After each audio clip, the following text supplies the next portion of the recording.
ADHD and creativity, entrepreneurial temperament. I believe that ADHD requires creative work because the creative power of brain tends to be structurally more developed in individuals with ADHD.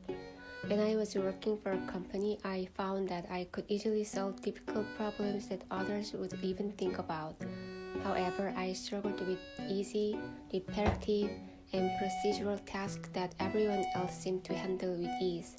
My colleagues often looked at me strangely, and some thought of me as unusual, brilliant, or even strange. In the corporate world, it is important to avoid standing out too much. However, ADHD tends to stand out in ways that can be seen unusual. It's best to avoid drawing attention to oneself in this way at work, as it can lead to criticism and blame even if no mistakes were made. The same can be true at home, where there may be some expectation and rules that needs to be followed. People with ADHD can often be perceived as the light of home or the butt of jokes, and maybe also scapegoated. Due to the poor coping skills and naivety, they were easy to spot and can be victimized by their organization or peers. ADHD may also slow to develop in frontal lobe of brain, leading them to be judged based on what is visible rather than their true abilities. Such a situation can also occur in workplace environment. In the midst of all this, it's easy for others with ADHD to remain childlike and innocent and to be taken advantage of by others. They may blame themselves for not being able to take care of themselves or for constantly being used by others, when in reality, it's because the organization or company is deceptive in its treatment of them. Just as a scapegoat can be hidden within the structure of a family and go under-recognized, the same can be true in a company setting. However, ADHD isn't entirely negative. People with ADHD excel in their area of strength and can easily solve complex problems that others find challenging. They often downplay their successes and dismiss them as insignificant. Meanwhile, others may envy or dislike them for their accomplishment, not realizing that they are the result of the ADHD individual's unique abilities.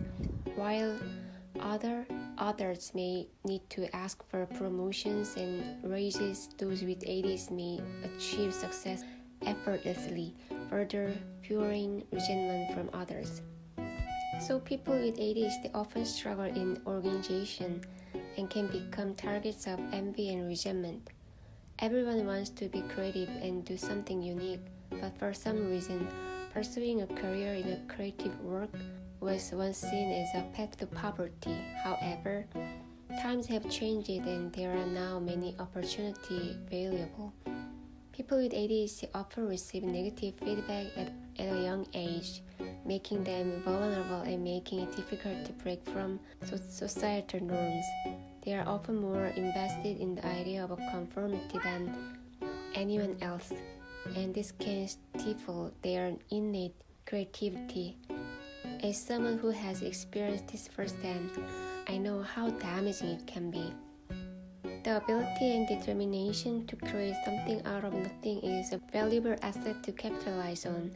ADHD individuals often possess both creativity and an entrepreneurial spirit.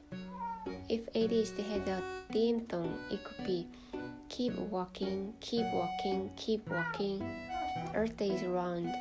ADHD individuals tend to forward-looking and impulsive, which makes them very fast and often unrivaled.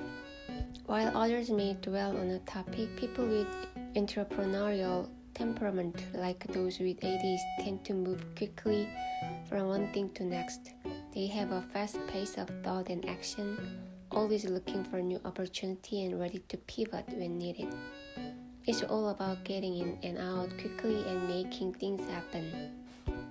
If I had been slower, I wouldn't have been able to accomplish this within a month of starting a translation job. Others say I'm preoccupied, impatient, and in a hurry, but they know nothing. People move at different speeds. I'm fast, you are slow.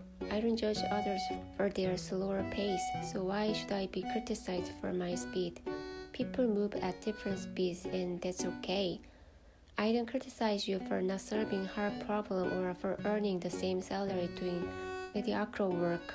So why do you criticize me for being different? It's unfair and wrong. I work fast and I have creativity and the entrepreneurial temperament that you may not possess. We are different from each other and that's okay. Please don't judge me simply because I'm different from you.